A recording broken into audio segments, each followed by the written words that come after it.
Hey there, I'm Ton Vin, and this is Seattle Eats, a food podcast from the Seattle Times and KUOW. You've heard of craft beer. You know, brews made in small batches with bold flavors. But what about craft chocolate? That's the newest trend in Seattle's chocolate scene. Small makers in the city used to melt and mix chocolate into different candies. But now, they're making it from scratch. Some call this bar to bean. The result is delicious, but expensive. We're talking $10 or more for a standard bar of chocolate. My colleague Jackie Varriano is here today to give us the lowdown on what makes this craft chocolate special. She'll tell us about some of the best spots in the city, and we'll decide if the high price point for this chocolate is worth it. Ready? Let's do it.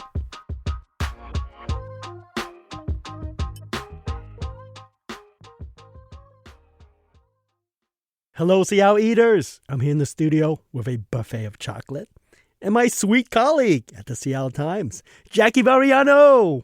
Hey, Jackie. Hi, Todd. Jackie, you've been reporting on the chocolate scene here in Seattle, so I gotta know, do you have a sweet tooth? 100% I have a sweet tooth. Okay, what's your trick-or-treat go-to candy? Oh, I am still a sucker for a whatchamacallit. I think that's top tier candy bar. Oh, wow. Do they still make that? Yeah, they 100% still make it. They don't make a fun size, so you got to get those rich houses that give away full-size candy bars. Oh, they do make it, because the only place I know that sells it is grocery outlet. And sadly, when you say grocery outlet, it's like, okay, this is stuff that nobody wants, so that's why they have it. Well, good. Fine. You know what? More for me. Suckers. There you go.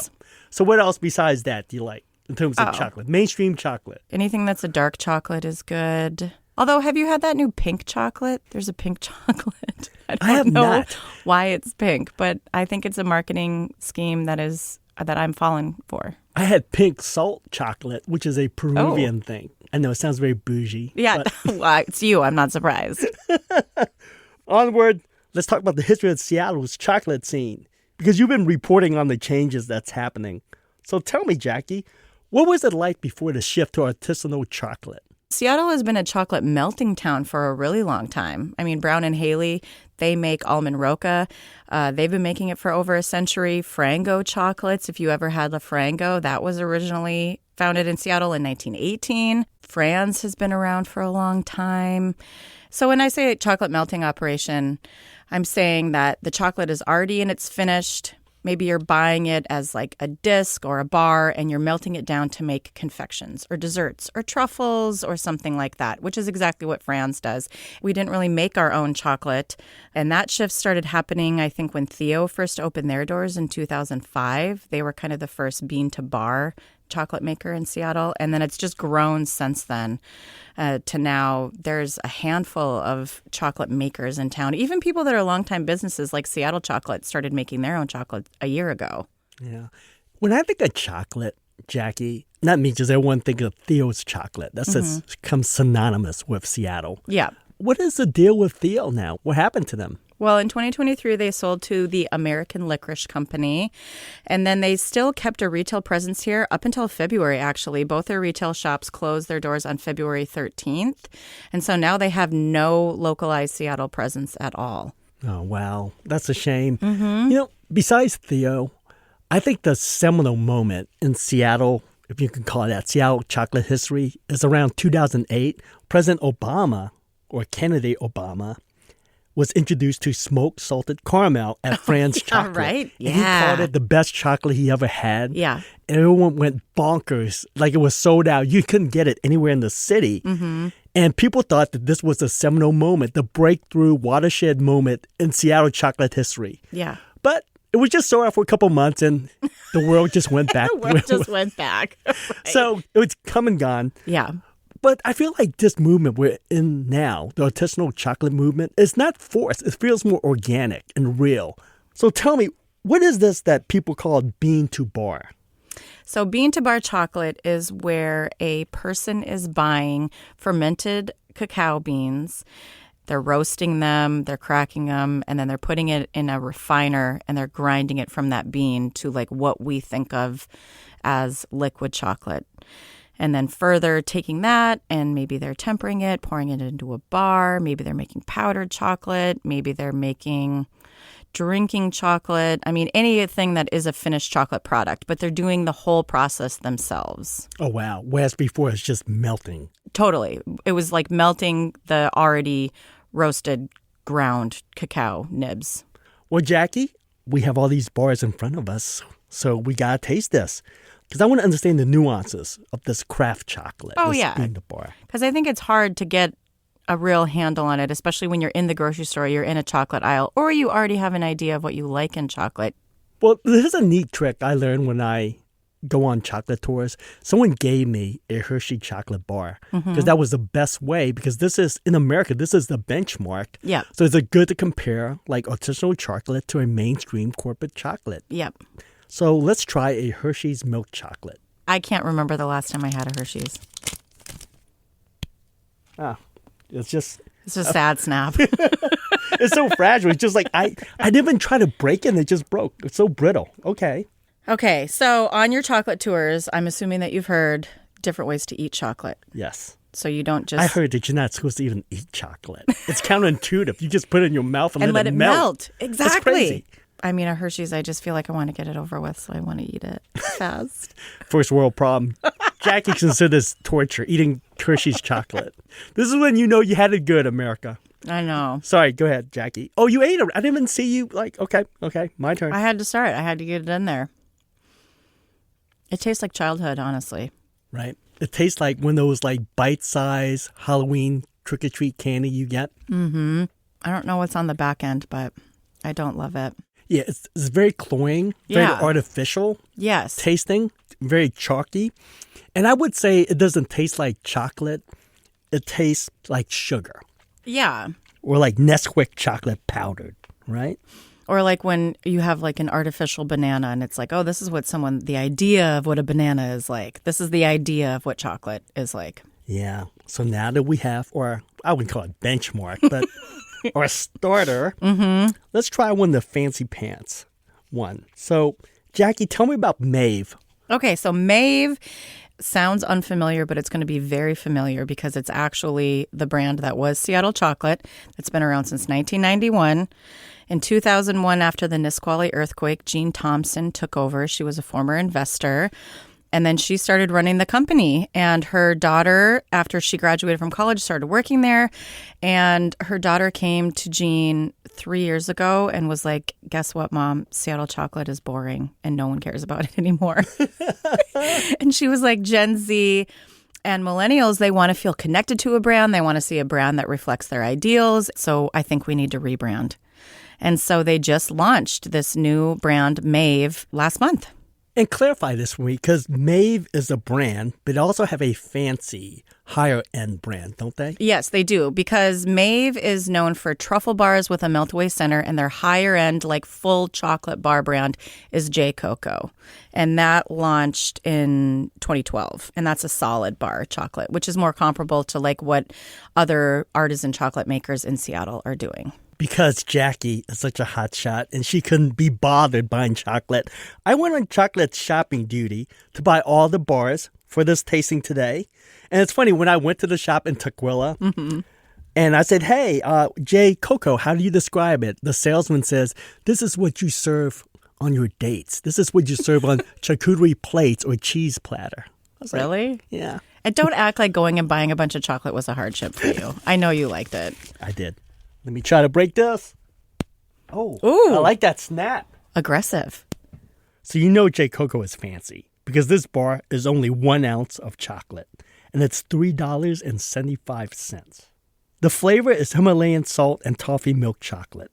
And the reason why I got milk chocolate is I figured, well, we're going to taste Hershey milk chocolate, so let's taste a fancy milk chocolate. You first. Okay, I'm already eating it. Of course, I can't resist. There's a lot more complexity happening. Even though it's still a milk chocolate, there's kind of like some fruity notes, some floral notes. It's a world of difference, even as a milk chocolate, which I think in general is a little bit muddier than a dark chocolate. This sounds weird, but how I learned to do it and how I always do it now is I put it on the roof of my mouth and I hold it with my tongue. That sounds gross. But as soon as you do that and it melts, I could taste the floral note. Yeah? Yeah, it's wild. Right. How different it is. And it really is a very easy juxtaposition to the one note that is Hershey's. Yeah. And speaking of Hershey, because remember when I snapped the Hershey, it was so brittle, and I thought this was a really solid snap. That hard snap is a sign that the chocolate is well structured and well tempered. Has more cacao solids in it. All right, moving on to a new spot in the city, Coco Legato. They're opening a bean-to-bar chocolate shop in Greenwood. I should tell listeners they're not open yet. They will officially open to the public on April 26th. So, Jackie, when I went chocolate shopping and I stopped by, not knowing that they're not open to the public yet, I hear like footsteps. I see lights. So I started banging on the door. And as soon as I did that, complete silence. Like they did not move. Like, you know how like when for me growing up, when our family didn't buy like candy for trick-or-treaters. Oh, yeah. So they knock on the door and we're just like, shh. Yeah. Be quiet. Pretend we're not home. They'll go away. So that's what happened. So as soon as I knocked on the door, I think they must have panicked. So what I did was I picked up the phone, I kept calling, and someone picked up. And I explained like, hey, I would love to sample your chocolate. And they made an exception. They did tell me that their chocolate bars are not ready yet. They do have a sample batch that I have before us. And it's pretty much will be close to what they will sell to the public. I mean, little did they know that Ton Vin was on the case and he was getting that chocolate. So Jackie, tell me more about this place, Coco Legato. So Aaron Lindstrom is the guy that owns it, and he is very well-versed in people wanting their chocolate because he worked at KUOW for 9 years and was in charge of totally revamping their entire tour. He wrote this 70-page book that describes the journey that cacao goes on and kind of what KUOW had done. And he did everything at that store. And I mean, if you worked at KUOW or remember KUOW in Fremont, it was like that scent of chocolate in the air would just lure people in like hound dogs. He is also a full-time musician. And while he was at KUOW, he put together a bar with Pearl Jam, and he found this way to meld his two loves of chocolate and music. And so Coco Legato, if you open up the package, I'm really interested to see what it looks like inside because there's going to be a QR code that links you to a local Seattle artist and then describes how to enjoy the chocolate with whatever artist it's paired with. But he's also very serious about the chocolate. So most of the beans, the cacao is sourced from Colombia, which is where he was born. And he's doing everything on site. I mean, I don't know if they let you inside, but he's got big plans for that space that will include not only the chocolate factory, but a performance space, place for open mics, live music, yes, showcasing those musicians, and then also chocolate education, because that is still a big part of getting people to pay big bucks for beautiful chocolate. Exactly. So the bar I got from Coco Legato is a dark chocolate, which is a contrast to the milk chocolate we just tasted from J. Coco. But I just got back from Colombia, so I wanted a Colombian dark chocolate, and that's what I got. And look at how this is embossed. There's a record on the chocolate bar. So the chocolate bar looks like a record player. Oh, I hate to break this because it's so pretty, but I'm going to break it. Oh, that's the best snap yet. That was the best snap. Is it shiny? It's very shiny, which is a good sign because you don't want it to be chalky or or dull. Yeah, you want your chocolate to be shiny. I'm glad you said that, yes. Oh, and the little record does say Coco Legato on it on the bar. This is a lot of work for one bar. So it's a 2.5 ounce of dark chocolate for $10 is what it will retail for come April 26th. And I was going to say, Jackie, would you want to sample it? And she's like stuffing her mouth. I'm already going. Okay, I'm going to try this Leaving now. you in the dust, Ton. I like it. I can tell it's chocolate from Colombia because I just got back. It has some fruity notes on the end. And it takes a long time to melt in my mouth, right? It's really solid. It is really solid. I mean, this is why you're really only supposed to eat a little bit of good chocolate. You don't need a ton. I'm glad you said that because I just had, not even a bite, but I just put it in my mouth. I let it melt for a while. And it's really intense. Mm-hmm. It's like a party plaid in my mouth right now. It is. There's a lot going on. And I love the simplicity of this bar because we're at this stage now where you have like smoked tea chocolate and... Oh, yeah, all the mix-ins. And this is like, it's just probably chocolate and sugar, and that's it. Exactly. And I like how clean it is. And it's just really bright, sharp flavors. Highly recommend this if you love dark chocolate. And it's so different from the J. Coco bar that we just had. I mean, I understand milk chocolate and dark chocolate are different, but We have one more to try that is also dark chocolate. And I'm going to be really interested to see what differences we can pick up between those two. Because I just think there are so many rabbit holes you can go down with chocolate. I'm glad you said that because I feel like I'm doing a wine tasting or something because they have terms like single estate chocolate and terroir. These are terms you usually use when you talk about wine. Or even coffee. I mean, think about how much coffee you drink, right? You want to know where those beans are. You start to learn like what you like about different regions of coffee. I like an Ethiopian coffee because it's fruitier and I like a medium bodied. You can do the exact same thing with chocolate. And I think that is also part of the education that all these bean to bar chocolate makers are trying to do is why you should choose one from Colombia, why you should choose one from Peru or anywhere else along that equator belt where chocolate is grown. It's time for us to take a quick break. And when we come back, Jackie and I will taste 2 more chocolate bars, including one of my new favorites. Stick around.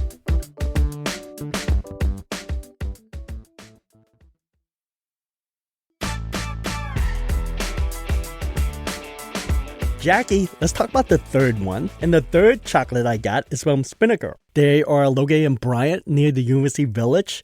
I should tell listeners that they're moving to the Wallingford, Fremont area along North Stoneway. It's a hip restaurant row near Seawolf Bakery. So they'll move around late April, but they will reopen in May.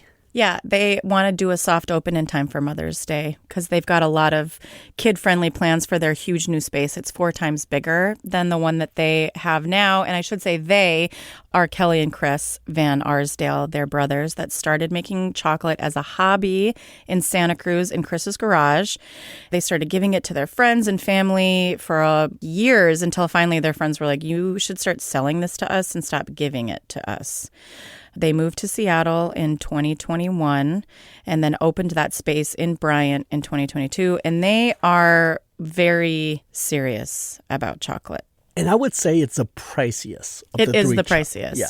The bars that I purchased range from $10 to $13, but if you're a club member, you get $1 to $2 discounts. Yeah, they do have a pretty hefty discount for a club member. But also, I think they have a whole part of their website that goes through every single part of their process, which shows the care and attention they're putting into these bars. And it's just a beautiful piece of chocolate. It's a high-end, elegant, this is a giftable chocolate. Not saying that the other ones aren't, but like, this is nice. So the bar I brought today from Spinnaker is 2 ounces for $12.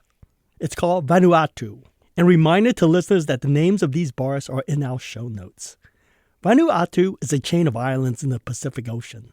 Jackie, what's up with that? All their bars are single origin. So the biggest part of the packaging is showing you where that chocolate is from. And that kind of takes the place of the name of a bar. The packaging is so pretty. I feel bad even like ripping it up. Just ripping it up. Right? Like, what if you were a designer for a chocolate bar? That'd be like naming nail polishes. Endlessly fun. Ooh. Also a very good snap. Okay, this one's not as shiny.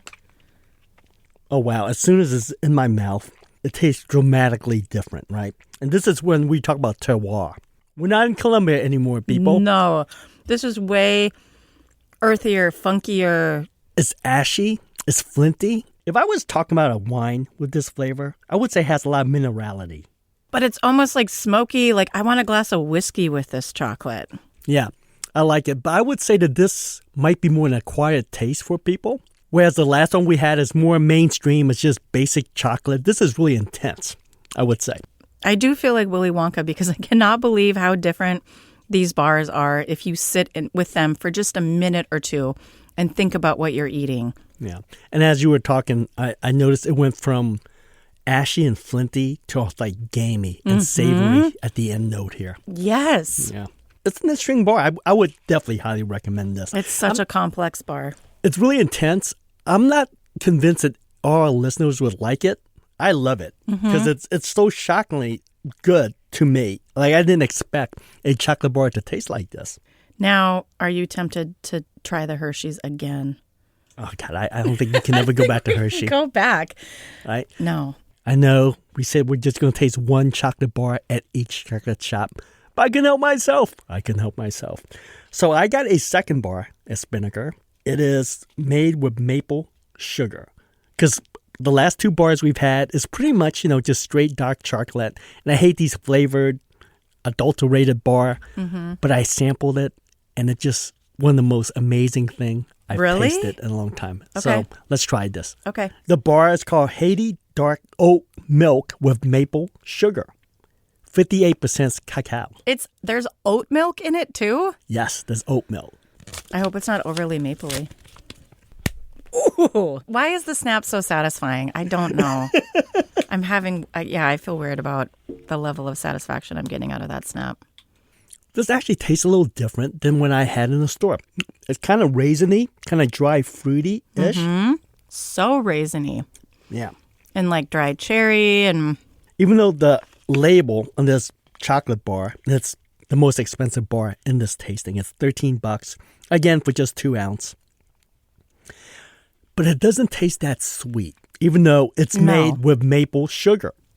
And I hate maple, and this does not taste mapley at all. Right. And this is the way that I think when you have a sweet element like maple sugar, you don't need a lot of it. And it really works for me. This is so balanced. It's shockingly, because if you see anything that says maple syrup or maple sugar and it's chocolate, you're like, oh, this is going to be like a Hershey's bar. Yeah. But this is really intense. You can taste the cacao, the bitterness. The maple doesn't overwhelm it. It complements it. This is probably one of my favorite chocolate bars now in Seattle. And I think it's really interesting how much the chocolate changes as it's melting. It's really not overwhelming or giving you palate fatigue where you're just so tired of it. I don't know how many more times we can reference Willy Wonka, but I feel like there's that scene where he has the everlasting gobstopper and it's like consistently changing flavors, and that's what you're getting with this one piece of chocolate. Yeah. And now that we have a sense of range, I would say that this is the most expensive bar. It's $13 for 2 ounce, but it's really well structured and well made. It's really an ambitious chocolate. 100% agree. And Jackie, because we're going to fight over this, I call dibs on this. I'm sorry. You're not leaving with this bar. That's fine. I have a little satchel. I got my own chocolate. Take it home with me. Hide it from my children. They don't deserve Mom of that. the year, everybody. Jackie Varriano. Mom of the year. Well, I'll have a chocolate tasting with them when they're older. It's funny, Jackie, because we look at chocolate different than from around the world, right? Because I think me and you have been to the British Pantry. Yep. Which is like an international shop that sells a lot of tea and chocolate from Europe. And one of the best-selling items there is Cadbury chocolate bars. And they say the reason why is people from Europe, especially those who work at Microsoft, they go to the store because they refuse to buy Cadbury made in the United States because it tastes dramatically different overseas. Oh, yeah. I went to the Cadbury factory in New Zealand. And at first I was like, oh, we're just going to do this? The range of products that they have is totally different. The way that it tastes is totally different. If Cadbury is the Hershey's of the UK and of Australia, yeah, their base is like a light year above our base for gas station chocolate. Yeah. Jackie, we've tasted these chocolates, and I think we both agree they're fantastic, other than the Hershey bar. But they're also very expensive, like 3-4 times higher than a Hershey chocolate bar. So what gives? Why does it cost more? And is it worth it, you think? Yes. That's the short of it is yes. I do think it's worth it. I do think there's a reason that it costs more. The price of cacao has gone up 3 times in the past few years. And it just costs more to make this type of quality product. And also I think that with chocolate, you really are voting with your dollars for quality. And if you spend the money on chocolate, you are going to be rewarded for it. That's what I believe. Jackie, I couldn't agree with you more. And I encourage our listeners out there, if you don't believe us, go to 7-Eleven, buy a Hershey milk chocolate bar, and just buy any of the chocolate. Yes. Any chocolate at a shop. It's night and day.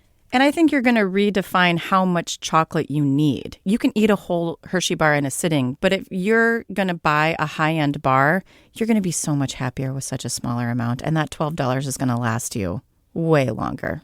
Well, not that long, because I'm keeping the chocolate bar. Not long if you're Ton.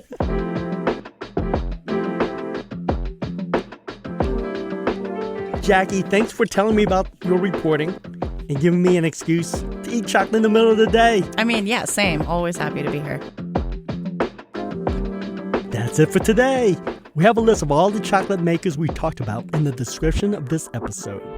And PSA to all our listeners in Seattle, I will be at the live event for NPR's Splendid Table at Town Hall on April 17th, where I will be talking to Splendid Table host Francis Lam about the evolution of Vietnamese food in the past 50 years. Stop by. Thanks for listening to Seattle Eats. The show is a production of the Seattle Times and KUOW, part of the NPR network. You can support Seattle Eats by investing in the local newsroom and the specialized beats that make this sort of storytelling possible. Please consider joining and subscribing at kuow.org/eats and seattletimes.com. Seattle Eats is produced by Claire McGrain and edited by Jim Gates and Trevor Lensmeyer. I'm Ton Ben. See you next week, Seattle.